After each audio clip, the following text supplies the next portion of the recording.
अर्धनारीश्वर नमस्कारस्तोत्रम्। श्रीकण्ठं परमोदारं सदाराध्यं हिमाद्रिजां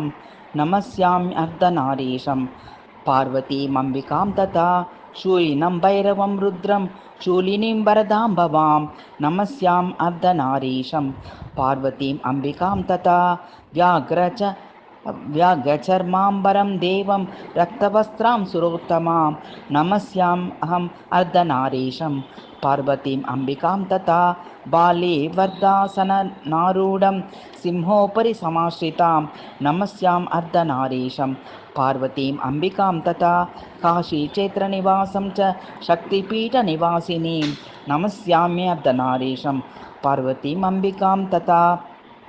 पितरं सर्वलोकानां गजस्यास्य स्कन्दमातरं नमस्यामर्धनारीशं पार्वतीम् अम्बिकां तथा कोटिसूर्यसमाभासं कोटिचन्द्रसमच्वितं नमस्यामर्धनारीशं पार्वतीम् अम्बिकां तथा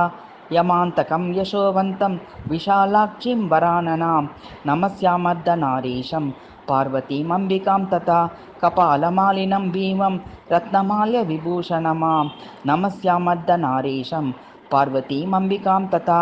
शिवार्धाङ्गं महावीरं शिवार्धाङ्गी महाबलां नमस्यामर्धनारीशं पार्वतीम् अम्बिकां तथा